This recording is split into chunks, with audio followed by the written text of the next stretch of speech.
ఛానల్ని లైక్ చేసి సబ్స్క్రైబ్ చేసుకోండి. అలాగే మీ విలువైన అభిప్రాయాన్ని కామెంట్ ద్వారా తెలపండి. Please subscribe and support my channel. Hi అండి, వెల్కమ్ టు అవర్ ఛానల్. నేను ఇప్పుడు చదివి వినిపించబోయే కథ ఎద్దనపూడి సులోచనారాయణ గారు రచించిన ఓడిపోయాను. ఇప్పుడైతే కథలోనికి వెళ్దామా? కథలోనికి వెళ్ళే ముందు స్మాల్ రిక్వెస్ట్ ఫ్రెండ్స్, మొదటిసారిగా నా వీడియోని చూస్తున్నవారు ప్లీజ్ సబ్స్క్రైబ్ చేసుకుని చూడండి. అలాగే మీ ఫ్రెండ్స్కి కూడా షేర్ చేయండి. ఇప్పుడైతే కథలోనికి వెళ్దామా? శీతాకాలం సాయంత్రం అందంగా ఆహ్లాదంగా ఉంది. నీలాకాశంలో తెల్లటి మబ్బులు దూది పింజల్లా తేలిపోతున్నాయి. ఎండలో చురుకుదనం లేదు. మెలమెలా మెరుస్తున్న నీరెండలో చెట్లు, మనుషులు, బస్సులు ఒకటేమిటి, ప్రపంచం యావత్తు అదో రకమైన వెలుగుతో తలతలలాడింది. అలా తలతలలాడుతున్నట్టు బంగారపు టెండలో సికింద్రాబాద్ స్టేషన్ ఆకాశంలోకి లేచి నిలబడ్డట్టుగా ఉన్నతంగా హుందాగా ఉంది. ఎత్తుగా విశాలంగా నిలబడి ఉన్న ఆ భవనంలో పై అంతస్తు కిటికీ దగ్గర ఒకతను నిలబడి ఉన్నాడు. అతని వయసులో కనిపిస్తున్న యవ్వనంతో పాటు శరీరంలో పరిపూర్ణమైన ఆరోగ్యం కూడా నిండుగా తొణికిసలాడింది. దాదాపు 6 అడుగుల పొడుగుతో చామనఛాయ రంగులో సమున్నతంగా ఉన్న శరీరాకృతితో అతను నిలబడే తీరులోనే ఒక ప్రత్యేకత ఉంది. పక్కపాపిడి తీసుకుని నీట్గా పైకి దువ్వుకున్న జుట్టు, ఆ దువ్వుకోవడంలోనే కనిపిస్తున్న కొత్త పద్ధతి చూపరుల దృష్టిని తన వైపు లాక్కుంటుంది. అతను వేసుకున్న తెల్లటి మల్లెపువ్వు లాంటి బట్టలు మొహంలో కనిపిస్తున్న నిష్కల్మషమైన హృదయానికి ప్రతిబింబంలా ఉన్నాయి. మొహం ఆకృతిని, ముఖ్యంగా కొద్దిగా మోటుగా ఉన్న ఆ పెదవుల్ని చూస్తుంటే మనిషి తనకు కలిగిన అభిప్రాయాన్ని పట్టాన మార్చుకోవడం అన్నట్లుంది.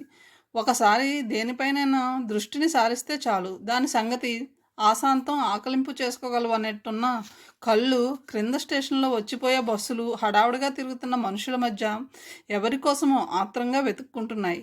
బస్సులు వస్తున్నాయి, జనం ఎక్కుతున్నారు, దిగుతున్నారు. అతను ఆశించిన వ్యక్తి మటుకు వచ్చిన జాడ కనిపించలేదు.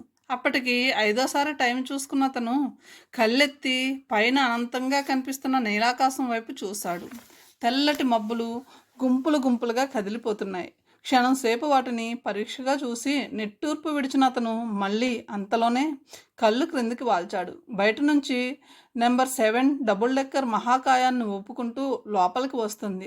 ఆశ నిరాశ మిశ్రితమైన దృక్కులతో దానివైపు పరీక్షగా చూశాడు. ఎదురు చూస్తున్న వ్యక్తి చూచాయిగా కనిపించినట్లయింది. హఠాత్తుగా అతని కళ్ళు మరింత తీక్షణత్వం తెచ్చిపెట్టుకుని చురుగ్గా చూశాయి. మరుక్షణంలో వాటిల్లో అపూర్వమైన కాంతి వచ్చింది. ఆ కాంతికి కారణం క్రింద లోపలికి వచ్చిన అప్పుడే ఆగిన డబుల్ డెక్కర్లో నుంచి మెల్లగా దిగుతున్న రకరకాల మనుషుల మధ్య వాళ్ళని తోసుకుంటూ ఓ అమ్మాయి దిగింది. ఆ అమ్మాయిని చూస్తుంటే వయసు 20-23 మధ్య ఉన్నట్టుంది. శరీరం సన్నగా తీగలా ఉంది. వయసు పెట్టిన మెరుపుతో మిసమిసలాడుతున్న శరీరకాంతిని పైనుంచి పడుతున్న నీరెండ మరింత కాంతివంతంగా చేసి చూపుతుంది. చెవులని కప్పేసేటట్టు వదులుగా వేసుకున్న పొడగాటి జడలో 1-2 ముంగుళ్ళు గాలికి చెదిరి నుదుటి మీద పడి నాట్యం చేస్తానంటున్నాయి.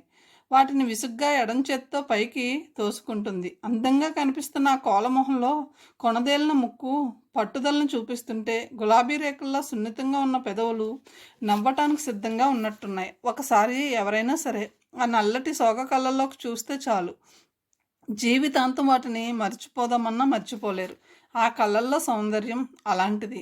బస్సు దిగిన అమ్మాయి ఎటూ చూడకుండా తల వంచుకుని సరాసరి భవనం వైపు నడిచింది. చకచకా మెట్లెక్కింది. గబగబా అంతస్తులు దాటి పైన అతను నిలబడి ఉన్న గదిలోకి వచ్చింది. సుజా, కళ్ళ నిండా ఆప్యాయత నింపుకొని 2 చేతులు ఆత్రంగా సాచాడు అతను. రాజా ఒక్కసారి గట్టిగా ఊపిరి పీల్చుకుని చుట్టూ ఎవరైనా ఉన్నారేమోనని కళ్ళతో వెతికింది. అదృష్టవశాత్తు ఆ చుట్టుపక్కల కనుచూపు మేరలో ఎవ్వరూ లేరు. సుజాత హఠాత్తుగా ఆగి 1 అడుగు వెనక్కి వేసి మొదట ఇది చెప్పు అంది. ఏది? నువ్వు నీ మావయ్యతో పోట్లాడి ఉద్యోగం వదిలేసి ఇంట్లోంచి వెళ్ళిపోయిన మాట నిజమేనా? అతని చేతులు క్రిందకు వాలిపోయినాయి. నీకెలా తెలిసింది అన్నాడు. ప్రపంచంలో ఉన్న ఘోరమైన విషయాల్లో ఇదొకటి. అయిన వాళ్ళ విషయాలు ఆప్తులకి ఆలస్యంగా తెలుస్తాయి. నువ్వు చెప్పకపోతే తెలియదనే కదూ నీ ఉద్దేశం? నిన్న ఉదయం నాన్న పిలిచి చెప్పారు. నిజం చెప్పు, అవునా కాదా? నిజమే సుజాత. ఎందుకు మానేయాల్సి వచ్చింది? ఒక విధంగా చూస్తే కారణం చాలా చిన్నది. ఎంత చిన్నదైనా అది అసలు నిప్పురవ్వ అయితేనేగా అంటుకునేది. విషయం ఏమిటో చెప్తే నేను నిర్ణయించుకోగలను.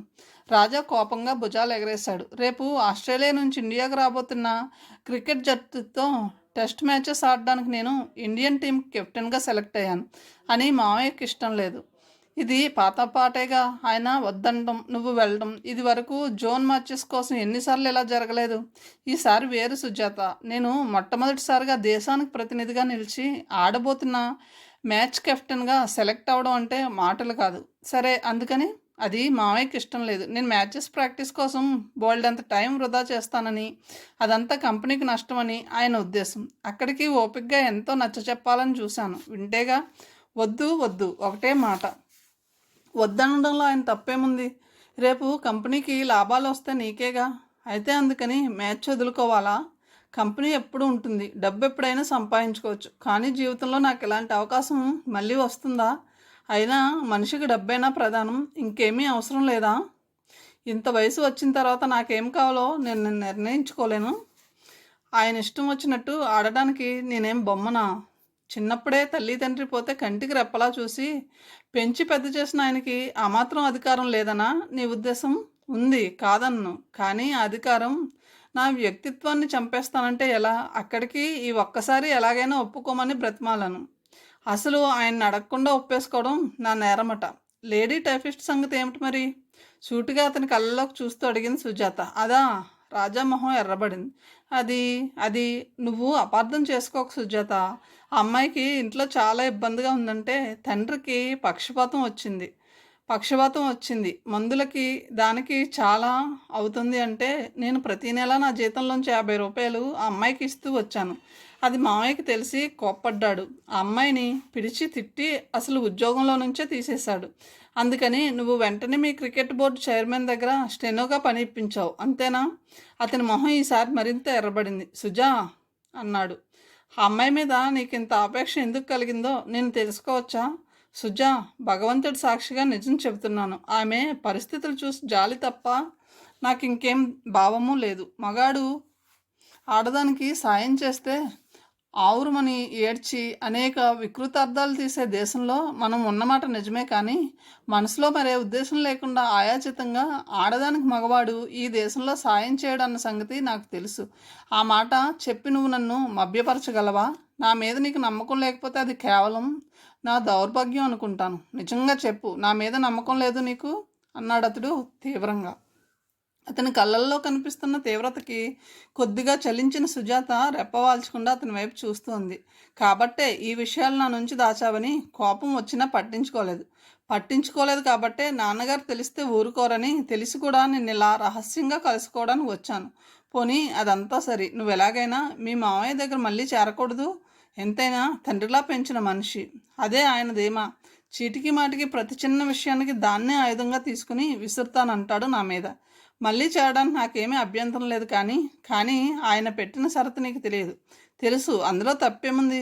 జరిగిన దానికి క్షమాపణ కోరుకుని ఇంకెప్పుడు అలా చేయనని రాసి ఇమ్మన్నాడు. అంతేగా రెట్టించినట్టని అంతేగాని తేలిగ్గా తీసిపారేస్తున్నావు నువ్వు. అందులో నాకు ఆ వ్యక్తిత్వమే కనిపిస్తుంది. రాసి ఇవ్వడానికి నేనేం పసిపిల్లవాడినా? అసలు నా మీద నమ్మకం లేని వాళ్ళకు రాతల మీద ఎలా వస్తుంది? అయినా ఇప్పుడు ఇంత దూరం వచ్చాక క్షమాపణ కోరుకోవడం అనేది అసలు అసంభవం అన్నాడు. మీ మామయ్యతో పోట్లాడితే ఫలితం ఏమిటో తెలుసా? నిశ్చలంగా చూస్తూ అడిగింది. ఎందుకు తెలీదు? ఇక నుంచి నా చేతికి ఒక చిల్లి కానీ రాదు. కట్టుబట్టలతో ఉండడానికి, తినడానికి వెతుక్కుంటూ నేను బజార్లో నిలబడాలి. కానీ నేనేం కుంటివాడిని కాదుగా. నా కోసం నేను ఆ మాత్రం సంపాదించుకోలేని అసమర్థుని అనుకుంటున్నావా నువ్వు? రాజా భుజాలు ఎగరేశాడు. అంతేనా? అంతకంటే ఇంకేం నష్టపోవా నువ్వు? ఇంకేం నష్టపోతాను? ఆశ్చర్యంగా అడిగాడు. ఇంకేం నష్టపోతాను? సుజాత అనుకరిస్తూ వెక్కిరించింది. సుజా, మీ మామయ్య వచ్చి జరిగిందంతా నాన్నకి చెప్తాడని తెలుసా? అది తెలియదా? చెప్తే? అర్థం కానట్లు చూశాడు. సుజాత నుదురు కొట్టుకుని, కర్మ, ఆ మాత్రం అర్థం చేసుకోలేవు. మా నాన్న చేస్తే ఈ పెళ్ళికి ఒప్పుకోరు అంది. మన పెళ్ళికి దీనికి ఏం సంబంధం ఉంది?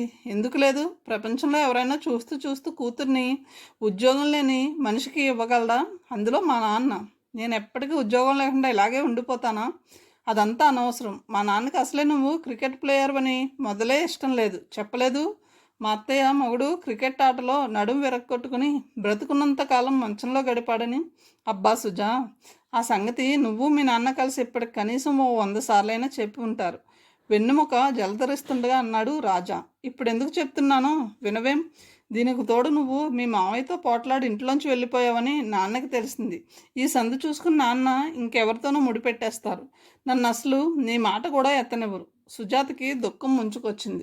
నన్నేం చేయమంటావో చెప్పు దీనంగా అడిగాడు. నువ్వు తక్షణం వెళ్ళి మీ మావయ్యని క్షమాపణ కోరుకో. అది నా వల్ల కాదు సుజా. ఊరికే క్షమాపణ కూడా కాదు, అసలు జన్మలో క్రికెట్ జోలికి పోనని రాసి ఇవ్వాలట. అంతకంటే నా ప్రాణం తీసిమ్మంటే నాకు తేలిక అనిపిస్తుంది. ప్యాంట్ జేబులో చేతులు పెట్టుకుని కిటికీ వైపు తిరుగుతూ అన్నాడు. నా మాట విను. లాలిస్తున్నట్టుగా దగ్గరగా వచ్చి భుజం మీద చేయి వేస్తూ, ముందు పెళ్ళి అయిపోని ఆ తర్వాత నీ ఇష్టం. నీ మాట నేను ఎప్పుడైనా కాదన్నానా అంది మృదువుగా. వద్దు సుజా, వద్దు. పెద్దవాళ్ళని మోసం చేయడం నాకు ఇష్టం లేదు. అయితే ఆట వదిలేసుకో. చెప్పలేదు నా వల్ల కాదని బాధగా అన్నాడు రాజా. సుజాత ఒక అడుగు వెనక్కి వేస్తూ, అయితే నాకు ఈ మాట చెప్పు. నీకు నేను ముఖ్యమా ఆట ముఖ్యమా అంది. రెండు. సుజాత వైపు తిరుగుతూ అన్నాడు. అంతేకాని నా కోసం దాన్ని వదులుకోలేవు కదూ. ఆట మూలంగా నిన్ను కూడా వదులుకోలేను. తడుముకోకుండా వచ్చింది జవాబు. సుజాత రెప్పవాల్చకుండా చూస్తూ నిలబడిపోయింది. రాజా ఒక అడుగు ముందుకు వేసి సుజాత చేతిని అందుకోబోతూ, పోనీ మీ నాన్నకి చెప్పి ఒప్పుకోకపోతే ఇంట్లోంచి వచ్చేయి. రేపే రిజిస్టర్ మ్యారేజ్ చేసుకుందాం అన్నాడు. సుజాత రాజాకు అందకుండా చెయ్యి వెనక్కి లాక్కుంటూ, అంత పని నేను చేయగలనేనా నీ ఉద్దేశం అంది. ఎందుకు చేయలేవు? ఎలా చేస్తాను? ఎలా చేయగలను?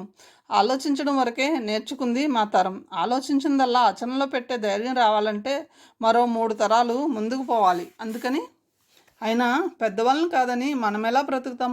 ఆ సాహసం నాకు లేదు.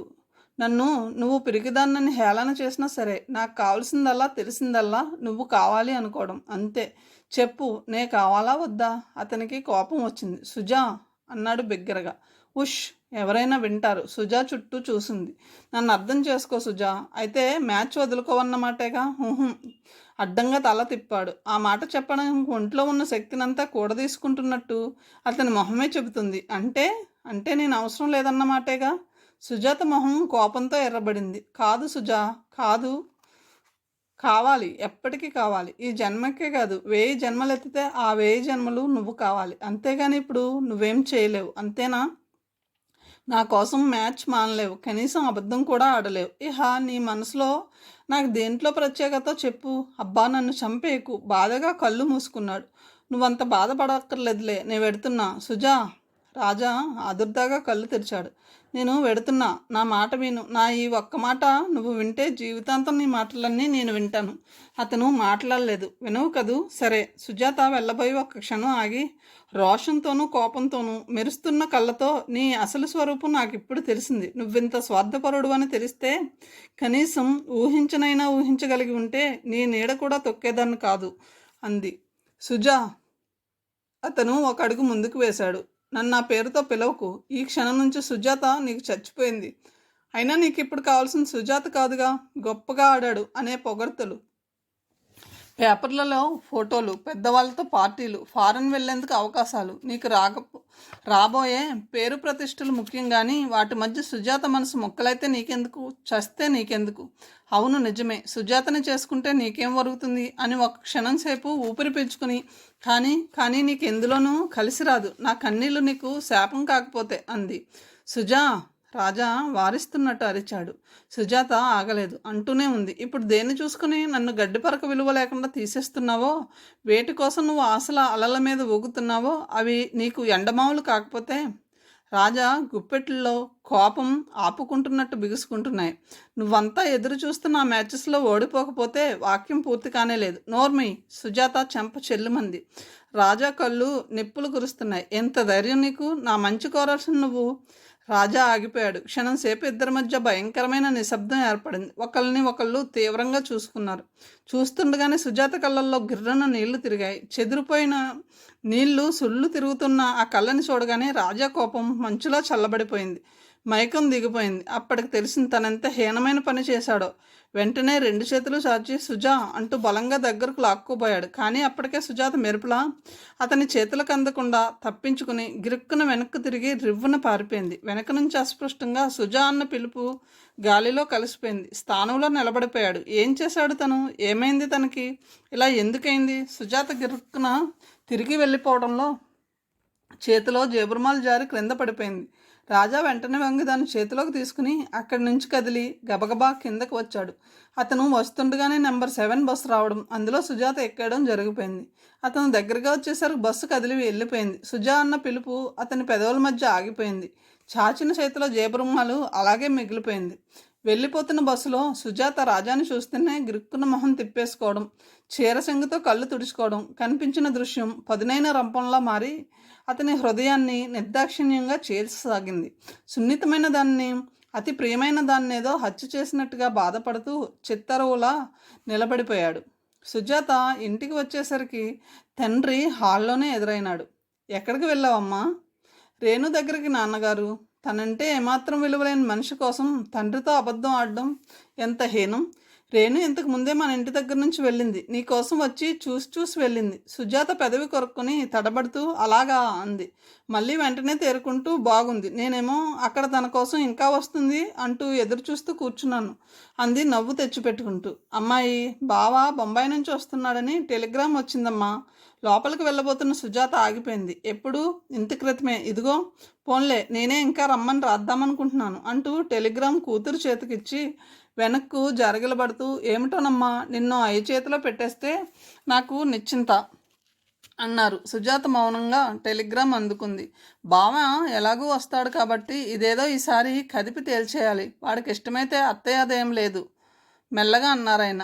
ఆయన ఊహించుకున్నట్టు సుజాత రివ్వున వెనక్కి తిరగలేదు, నవ్వి దగ్గరగా రాలేదు. నా పెళ్ళి అయిపోయి నేను వెళ్ళిపోతే తమ్ముడిని మిమ్మల్ని చూసేది ఎవరు నాన్నగారు? నాకు ఇప్పుడేం తొందర అనలేదు. విని విన్నట్టు మెల్లగా లోపలికి వెళ్ళిపోయింది. ఏదో అయింది. ఇంత నిదానమే, ఇంత మార్పే. కళ్ళజోడు తీసి తుడుచుకుంటూ కూతురు వెళ్ళిన వైపే చూస్తూ కూర్చుండిపోయారు ఆయన. గదిలోకి రాగానే చేతిలో టెలిగ్రామ్ టేబుల్ మీద గిరాటేసి పక్క మీద కుప్పలా కూలిపోయింది. చాలాసేపటి నుంచి నిగ్రహించుకుంటున్న ఏడుపు ఒక్కసారి కట్టలు తెంచుకుంది. రాజాకి తనంటే ఇంత నిర్లక్ష్యం అని కళ్ళకు కూడా అనుకోలేదు. అయినా తనేమంది? ఆట పూర్తిగా మానుకోమనలేదుగా. ఆ మాత్రం అర్థం చేసుకోలేనంత మూర్ఖుడా? అంటే అంటే అసలు అతని దృష్టిలో తనకి ఏమాత్రం విలువలేదు అంతేగా. ఈ బావ కూడా ఇప్పుడే రావాలా? కర్మ కాకపోతే. ఇదేదో పరీక్షలా ఉంది. పోన్లే రాని, మంచిదే. మంచి సమయానికే వస్తున్నాడు. రాజాకి ఈర్ష్య కలిగించవచ్చు. నువ్వే కాదు, నిన్ను కూడా నేను నిర్లక్ష్యంగా చూడగలనని నిరూపించవచ్చు కసిగా అనుకుంది. సుజాతకి జేబురుమాలు పారేసుకువచ్చిన విషయం గుర్తుకు వచ్చింది. అతని దగ్గర ఏం పారేసుకువచ్చింది తను? మనసా, సంతోషమా, లేక అదృష్టమా? ఏమైనా పర్వాలేదు, భావ సాయంతో మళ్ళీ పొందవచ్చు. వాటమి ఒప్పుకొని సుజాత మనసు కసితో ఎదురు తిరిగింది. బొంబాయి నుంచి వస్తున్న బావగారిని రిసీవ్ చేసుకోవడానికి హడావుడిగా తయారవుతుంది సుజాత. ఇంతలో వాసు పరిగెత్తుకొచ్చి, అక్క ఫోన్ వచ్చింది నీకు అని ఎంత స్పీడ్గా వచ్చాడో అంత స్పీడ్గాను వెళ్ళిపోయాడు. ఎవరు అని అడిగే అవకాశమే ఇవ్వలేదు వాడు. జుట్టుని మెలితిప్పి పైకి ముడేసుకుని కుడివైపు చెంపప్రక్కగా పెద్ద గులాబీని పిన్నుతో గుచ్చుకోబోతున్న సుజాత ఆగి పువ్వు అలాగే పట్టుకుని ఫోన్ దగ్గరకు వచ్చింది. Hello hello Suja. అవతల నుంచి ఆత్రంగా వినిపించింది కంఠం. సుజా అన్న పిలుపుని అంత అందంగా పిలవగలిగిన మనిషి ఒక్కడే. సుజా, నేను రాజాని. తెలుసు, ఏం కావాలి? నీతో మాట్లాడాలి. ఫోన్ వైర్ సాగదీస్తూ నిలబడిపోయింది. అతను మాట్లాడుతున్నాడని కలిగిన ఆనందాన్ని అవమానం రోషన్ జంటగా మీదపడి చంపేశాయి. సుజా, ఎక్కడైనా సరే ఒక్క 10 నిమిషాలు ప్రాధేయపడుతున్నట్టు అడుగుతున్నాడు రాజా. ఏమ్మా, ఇంకా కాలేదు? టైం అయిపోతుంది. హాల్లోంచి తండ్రి కేక వినిపించింది. ప్లీజ్ సుజా, మీ మావయ్యని క్షమాపణ కోరుకోవడానికి సిద్ధపడ్డట్టేనా? సుజా. అతను ఆగిపోయాడు. ఆ స్వరాన్ని బట్టే దానికి అతడు సిద్ధంగా లేడని స్పష్టంగా తెలుస్తుంది. ఇద్దరి మధ్య నిశ్శబ్దం ఏర్పడింది. సరే, నాకు వీలు కాదు. అయినా మన ఇద్దరి మధ్య మాట్లాడాల్సిన మటుకు ఇంకేముంది? సుజా, మా బావ బొంబాయి నుంచి వస్తున్నాడు. నేను రిసీవ్ చేసుకోవడానికి పెడుతున్నాను. నీకేమాత్రం బుద్ధున్నా అతను ఎందుకు వస్తున్నాడో గ్రహించగలుగుతావు. సుజాత టపీమని రిసీవర్ పెట్టేసింది. కానీ అలాగే కావాలి. ఇందులో తన ఒక్కతే కాదు, అతనికి కూడా బాధపడి తీరాలి. ఇప్పుడు కాదు, రేపు ఆటలో ఓడిపోతే అప్పుడు మనశ్శాంతి. ఆట కోసం తనను వదిలేసుకుని జీవితంలో కూడా ఓడిపోవాలి. అప్పుడు తనకి తృప్తి రోషంతో నరనరం మెలితిరిగిపోతున్న సుజాత రోజుకు కనీసం 10 సార్లైనా రాజా ఆటలో పోవాలని, లేకపోతే ఆటకి ఆటంకం రావాలని కోరుకుంటుంది. అద్దం దగ్గరికి తిరిగి వచ్చినప్పుడు పువ్వు కోసం చూసుకుంటే లేదు. రాజా మాట్లాడుతున్న కోపంతో అందమైన పువ్వును కాస్త నలిపి నాశనం చేసింది. సుజాతకి ఎందుకో ఇది మంచి దృష్టాంతంగా కనిపించలేదు. బొంబాయి నుంచి వచ్చిన ప్లేన్లో నుంచి దిగి వస్తున్న మాధవరావుని చూసి సుజాత నీళ్లు కారిపోయింది. ఎవరితను? బావే. 2 సంవత్సరాల క్రితం తెల్లగా ఓ మాదిరి పొడుగుతో దానికి తగిన లావుతో నాజుగ్గా ఉండే బావేనా ఈ మాధవ్? అతనికి ఇతనికి అసలు పోలికే లేదు. మనిషి మరింత తెలిపయ్యాడు. పొడిక్కి మించిన లావు ఉండడం వల్ల గుండ్రంగా అడ్డంగా కనిపిస్తున్నాడు. మనిషిని చూస్తుంటే తెల్లగా పండిన జాంపండు గుర్తుకొస్తుంది. హలో సుజా, నువ్వే? ఎంత మారిపోయావు అన్నాడు నవ్వుతుంటే ఒళ్ళంతా కుదిపినట్టు కదులుతుంది. నువ్వు కూడా అంది సుజాత. భగవాన్, ఈ మనిషితోనా నా జీవితాంతం గడపాల్సింది? ఎలా భరించడం? పోనీలే, అందంగా ఉన్న రాజా ఏం ఉద్ధరించాడు? మనిషిలో శరీరం కంటే మనసుని గుర్తించడం మంచిదేమో, అందులో ముఖ్యంగా ఆడపిల్లలకి. నీకోసం ఏం తెచ్చానో చెప్పుకో ఊరిస్తున్నట్టు అన్నాడు మాధవ్. ఏమిటది? చెప్పుకో చెప్పుల పరధ్యాసగా అడిగింది. రాజా ఈ పాటికి ఏం చేస్తుండవచ్చు? కాదు. పోనీ చీర? పుస్తకాల? ఓడిపోవడం ఇష్టం లేక ఊహించడానికి ప్రయత్నిస్తోంది. కాదు. మరి ఇంకేమిటి? విసుగ్గా అడిగింది. ఓడిపోయావా? సుజాత ఓడిపోయానన్నట్టు తల ఊపింది. స్వీట్సా? అవును. బాంబే హోమ్ అని బొంబాయిలో బాగా పేరున్న షాపులే. నీకోసం ప్రత్యేకంగా తాజాగా ఆర్డర్ చేయించి తీసుకొచ్చాను. సుజాతకి నవ్వాలో ఎడవాలో తెలియదు. స్వీట్స్ మాకు దొరక్కపోతే కదా అంది నిరాశగా. అంత మంచివి దొరకవని తిన్న తర్వాత నువ్వే ఒప్పుకుంటావు. సుజాత మాట్లాడలేదు. అదే రాజా అయితే రాజాకి తనకి ఎన్ని విషయాల్లో కలిసిపోయింది. ఇంత ఆత్మీయతను రాజా ఎలా తుంచిపారేయగలిగాడు? లేదు, తుంచిపారేస్తే మళ్ళీ ఫోన్ ఎందుకు చేస్తాడు? ఎంతైనా తనంత నిర్లక్ష్యంగా మాట్లాడకుండా ఉండాల్సింది. సుజాత కళ్ళల్లో నీళ్లు తిరిగాయి. జరిగిన దానికి అతను పశ్చాత్తాపడుతున్నాడని ప్రత్యేకించి అతను స్వయంగా చెప్పాలా? తను ఆ మాత్రం అర్థం చేసుకోలేదు. కానీ అంత నిర్లక్ష్యం గల మగవాణ్ణి చేసుకుని ఏ ఆడదైనా సుఖపడగలదా? మాధవ్ సమక్షంలో రాజాని మర్చిపోవాలి అనుకున్న సుజాతకి అది అసంభవం కాగా, పైనుంచి ప్రతిక్షణం మాధవ్ మాటలకి, రూపానికి, చేతలకి రాజాని పక్కన నిలబెట్టి మనసు నిశ్చితంగా చూస్తుంటే రాజానే గెలుస్తున్నాడు. మాధవ్కి తిండి మీద ఉన్న ధ్యాస దేని మీద లేదని వచ్చిన 2 రోజుల్లోనే అర్థమైపోయింది. బావా, కొంచెం తినటం తగ్గించుకోరాదు? ఒళ్ళు మరీ పెరిగిపోతుందేమో. అంటే పోదు. నేనేమన్నా సినిమాలో వేషం వేయబోతున్నానా? నా ఒళ్ళు నేను మోయలేనంత బాధ వచ్చినప్పుడు చూస్తాను అనేవాడు. బాధపడుతూ అయినా శరీరం మోస్తాడు కానీ తినటం మాని బాధపడ్డు అనుకుంది. మాధవ్కి రాజాకి శరీరాకృతిలో ఎంత వ్యత్యాసం! మధ్యాహ్నం కొత్త వల్ల టామీ వెంటపడ్డప్పుడు భయంతో మాధవ్ పరిగెత్తుతుంటే ఎంతో భయంకరంగా ఉంది. అదే రాజా అయితే రాజా ఎప్పుడూ ఆడుతుంటాడు కాబట్టి సునాయాసంగా పరిగెత్తగలడు. అలా ప్రతిదానికి సుజాత శక్తి అంతా కూడదీసుకుని మాధవ్ని గురించి ఆలోచించాలని ప్రయత్నిస్తే మనసు ఎదురు తిరిగి రాజా దగ్గరికి పారిపోయేది. రాజాని మర్చిపోవాలంటే ఏం చేయాలి? స్వెట్టర్ అల్లుకుంటూ కూర్చొని ఆలోచిస్తున్న సుజాత దగ్గరికి సుజా అంటూ మాధవ్ లోపలికి వచ్చాడు. అతనికి ఒక చేతి నిండా స్వీట్ ప్యాకెట్స్, రెండో చేతిలో యాపిల్స్, ద్రాక్ష పళ్ళ బుట్ట ఉంది. అబ్బా బావా, నన్ను పేరుతో పిలవకు అంది విసుగ్గా. ఎందుకని? చక్కగా సుజా అన్న పిలుపు కాజాలా ఉంది. కాజా ఎంత బాగుంటుందో తెలుసా?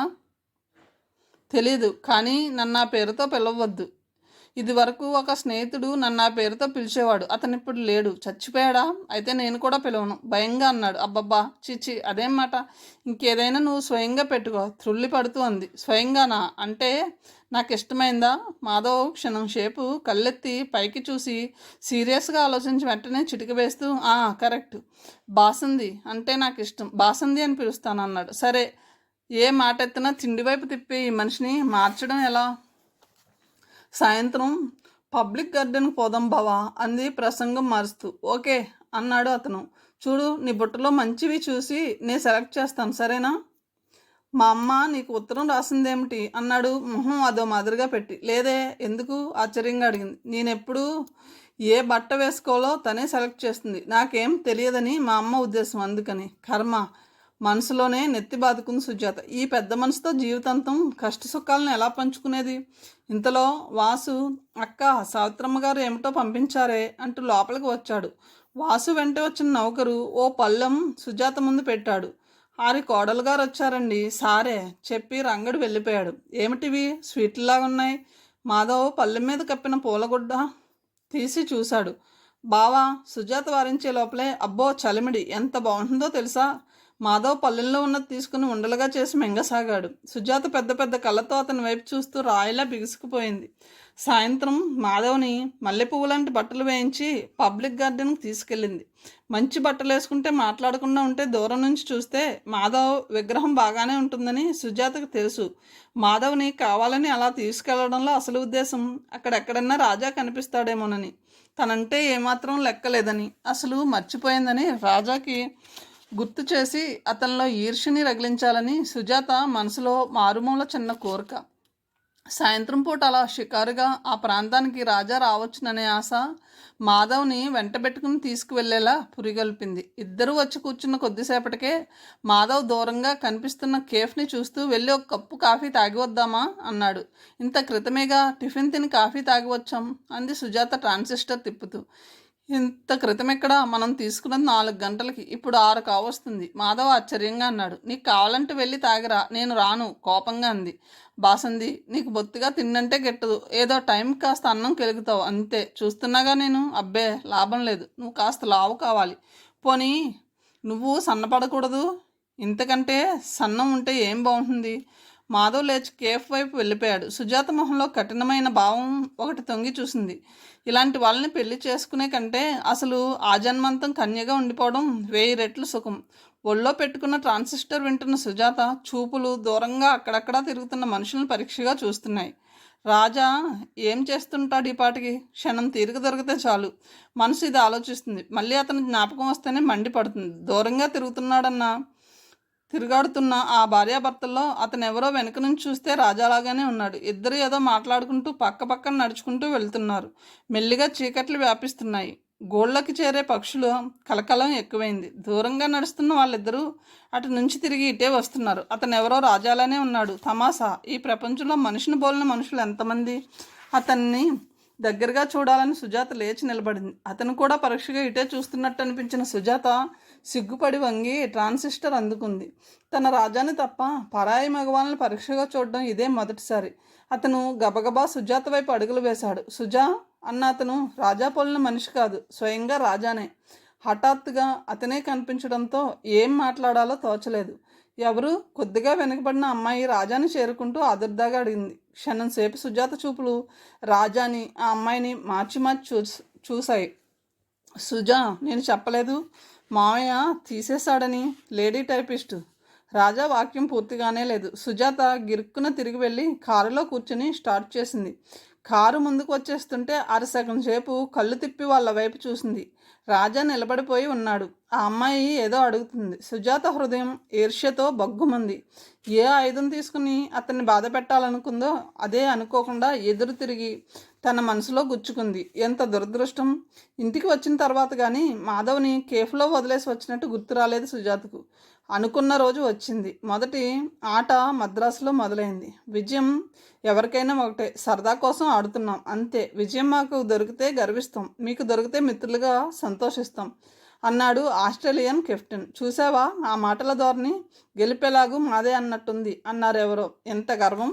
ఇంకెవరో అన్నారు. అది గర్వం కాదు, స్వశక్తి మీద నమ్మకం, ధీమా అని ఒకళ్ళు బలపరిచారు. వీళ్ళ మొహం, మన వాళ్ళేం ఆడతారు వాళ్ళతో, వాళ్ళకి ఎంత ప్రాక్టీసు, మన వాళ్ళెంత పులితో పిల్లి తడబడ్డట్టు. ఇంకో అతను జ్యోతిష్యం చెప్పాడు, చూద్దాంగా.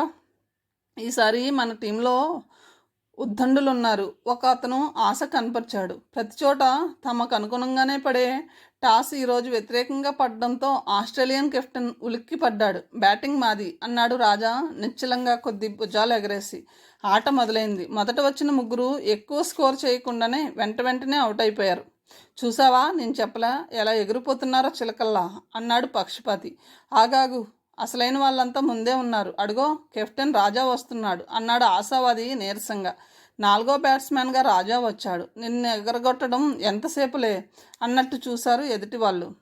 రాజా వచ్చిన ప్రతి బాల్ని చురుగ్గా ఎదుర్కొంటున్నాడు. మెల్లిగా స్కోర్ పెరగడం మొదలుపెట్టింది. అవతలి వాళ్ళు మొహాలు చూసుకున్నారు.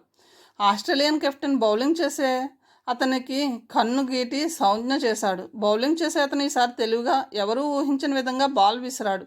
చూసేవాళ్ళు రాజా బాల్ మిస్ అయ్యాడని అనుకున్నారు. కానీ ఏమాత్రం తొనకని రాజా దానికోసమే సరిగ్గా ఎదురు చూస్తున్నట్టు చులాగ్గా కొట్టేశాడు బంతిని. బాల్ వెళ్ళి బౌండరీ లైన్ దాటి పడింది. ఎంపైర్ 6 రన్స్ డిక్లేర్ చేసేశాడు. జనంలో ఒకసారి ఈలలు కేకలు లేచినాయి, చప్పట్లు మిన్నుముట్టాయి. బౌలింగ్ చేసే అతను ఎన్నిసార్లు బాల్ విసిరేసే పద్ధతిని మార్చినా లాభం లేకపోయింది. బౌలర్స్ మారుతున్నారు, రాజా స్కోర్ పెరుగుతూనే ఉంది. రాజా రన్స్ తీసినప్పుడల్లా స్కోరు పెరిగిన కొద్దీ జనంలో కోలాహలం ఎక్కువ కాసాగింది. గదిలో కూర్చుని పూసల బ్యాగ్ గల్లుకుంటున్న సుజాతకి హాల్లోంచి వినిపిస్తున్న రేడియో కామెంటరీ ఇష్టం లేకపోయినా వింటూనే ఉంది. రేడియో చుట్టూ వాసు 10 మంది స్నేహితులు పోగై కూర్చుని ఉన్నారు. ఉన్నట్టుండి రేడియోలో పెద్ద గోల, చప్పట్లు, వాటి మధ్య తారాస్థాయిలో అరుస్తున్న కామెంటరీ. దాంతో ఒకసారి వాసు వాళ్ళంతా ఓహో అంటూ చప్పట్లు కొట్టి పెద్దగా అరవడం వినిపించింది. ఏమిట్రా అది, ఏమైంది, రాజా అవుట్ అయ్యాడా? సుజాత హాల్లోకి పరిగెత్తుకొచ్చింది. అవుట్ అయ్యాడా? చీ, అపశకునం. వాసు స్నేహితుడు వినలేనట్టు చెవులు మూసుకున్నాడు. అక్క అక్క, మన రాజా సెంచరీ చేశాడు. వాసు డ్యాన్స్ చేస్తున్నాడు. నీ మొహం, అప్పుడే ఏమైంది? ఆంధ్రులది ఆరంభ సూరత్వం. అరవకుండా వినకపోయారంటే రేడియో కట్టేస్తాను, జాగ్రత్త, వెదవ గోల మీరు. సుజాత గదిలోకి తిరిగి వస్తుంటే వెనక నుంచి వాసు స్నేహితుడు రహస్యంగా, మీ అక్క క్రికెట్ అంటే ఇష్టం లేదా అన్నాడు. ఇష్టం లేదా? అసలు ఆ రాజా మా అక్కకి ప్రాణ స్నేహితుడు, వాసు గర్వంగా చెప్పుకున్నాడు. గదిలోకి వచ్చి కూర్చున్న సుజాతకి ఏడుపు వచ్చినంత పనైంది. కళ్ళ ముందు కనిపిస్తున్న ఆకుపచ్చ, నీలం, గులాబీ, ఎరుపు రంగు పూసల మధ్య రాజమోహం విజయగర్వంతో మెరుస్తూ తనని వెక్కిరించినట్టుంది. అప్పుడే ఏమైంది? ప్రపంచ ప్రఖ్యాతిగాంచిన ఆటగాళ్ళు ఆస్ట్రేలియన్స్. వాళ్ళ చేతుల్లో గెలవడం అంటే మాటలా? ఇండియన్స్కి ఉత్సాహం ఇవ్వడానికి వాళ్ళు తేలిగ్గా ఆడుతున్నారేమో. 4 రోజులు గడిచిపోయినాయి. ఎవరి నోట విన్నా దీని గురించే, ఏ పేపర్లో చూసినా ఈ గోలే. పైనుంచి సుజాతకి రాజాకి మధ్య గల ఆత్మీయతను గుర్తించిన కొందరు దగ్గర స్నేహితులు కంగ్రాచులేషన్స్ చెప్తూ ఫోన్ కాల్స్. ఎటువైపు చూసినా రాజానే. సుజాతకి వెర్రెత్తిపోతుంది. 5వ రోజు అయిపోయింది. రాజా పంతం నెగ్గించుకున్నాడు. గెలుపు ఇండియాకే లభించింది. రేడియో చుట్టూ మూగిన వాసు స్నేహితులు ఆనందం పట్టలేక చేతులు కలుపుకొని గ్రూప్ డ్యాన్స్ మొదలుపెట్టారు. వాళ్ళ కేకలతో హాల్ అంతా అదిరిపోతుంది. సుజాత గబగబా లేచి వచ్చి వాసు వైపు మీద ఒక్కటి చరిచి, బుద్ధి లేదు, తలనొప్పితో చస్తుంటే ఏమిటా గోలా అని అరిచింది. అనుకోకుండా కలిగిన ఈ అవమానానికి వాసు స్నేహితులు భయపడి దూరంగా పారిపోయి నిలబడ్డారు. చెబుతున్నా, రేడియో పెట్టావంటే చేతులు విరక్కొడతా. సుజాత రేడియో ఫ్లాగ్ ఓడపీకి తీసుకెళ్ళి తన గదిలో పెట్టుకుని తలుపులు బళ్ళన మోసుకుంది. గెలుస్తాడు, గెలవని. గెలిస్తే కళ్ళింకా నెత్తికి నెక్కుతాయి. అసలేం లేనప్పుడే తన మాట ఖాతరు చేయలేదు. ఇప్పుడు అసలు కంటికి కనిపిస్తుందా, ఊహల్లో నిలుస్తుందా? పట్టరాని కోపంతో ఒళ్ళు మండిపోతున్నా మనసులో ఎక్కడో మూలగా ఫోన్లే గెలిచాడు, తనన్న మాటలు నిజం కాలేదు, అంతే చాలు అనిపించి తృప్తి కలగసాగింది. మ్యాచ్ బొంబాయిలో మొదలైంది. మద్రాసులో దెబ్బతిన్న ఆస్ట్రేలియన్స్ ఒకళ్ళనొకళ్ళు ఒళ్ళు దగ్గర పెట్టుకుని ఆడాలన్నట్టు హెచ్చరించుకున్నారు. వాళ్ళ పట్టుదల చూసి అంతా ఈసారి ఇండియా ఓడిపోక తప్పదు అనుకున్నారు. ఇండియన్ టీం ఆస్ట్రేలియా టీంకి ఏమాత్రం తీసిపోవడం లేదు. రాజా మెరుపులా ఆడుతున్నాడు. అతని ఆప్యాయతతో కూడిన హెచ్చరికలు, ఆ ఆడే తీరు జట్టులో మిగతా వాళ్ళకి ధైర్యాన్ని కలిగింపజేసి ఉత్సాహాన్ని ఇస్తున్నాయి. అందరూ ఇక్కడ కూడా గెలిచి తీరాలని పట్టుదలగా ఆడుతున్నారు. బొంబాయిలో కూడా ఆట మొదలై 3 రోజులు గడిచిపోయినాయి. 2 దేశాల మధ్య పోటీ మంచి తీవ్రంగా ఉంది. ఏ ఇంట్లో చూసినా రేడియోలోంచి కామెంటరీ బిగ్గరగా ఫుల్ వాల్యూమ్లో వినిపిస్తుంది. సుజాత వద్దనుకుంటూనే రేడియో వింటుంది. వినకుండా ఉండలేకపోతుంది. ఈ పేరు ప్రతిష్టలతో రాజాకి తనకి మరింత దూరమైపోయినట్టుగా ఉంది. కళ్ళ ముందు మాటిమాటికి ఆ రోజు తనని అర్థం చేసుకో అన్నట్టు వ్యధాపూరితమైన కళ్ళతో వాదిస్తున్న రాజా మొహమే కనిపిస్తుంది. ఆ రోజు తనకెందుకంత ఆవేశం వచ్చింది? ఒక మాట అంటే దానికి ఇక తిరుగులేదని రాజా వ్యక్తిత్వం గురించి తను ఎలా మర్చిపోయింది? సుజాత ఆలోచిస్తుండగానే పోస్ట్ అంటూ పోస్ట్ మ్యాన్ ఉత్తరం గిరాటెట్టి వెళ్ళాడు. సుజాత లేచి వెళ్ళి ఉత్తరం తీసుకుని చూసింది. కవర్ పైన ఆ దస్తూరి చూస్తుండగానే గుండెలు దడదడలాడింది. ఇంత సరదాలో, ఈ గందరగోళంలో తనకి ఉత్తరం రాయడానికి రాజాకి తీరికెక్కడ దొరికింది? ఉప్పొంగిన హృదయంతో, సంతోషంతో, వణుకుతున్న చేతులతో కవరు చింపింది. కథను ఇంతటితో ముగిస్తున్నాను. తిరిగి తర్వాయి భాగంతో కలుద్దాం. Thank you.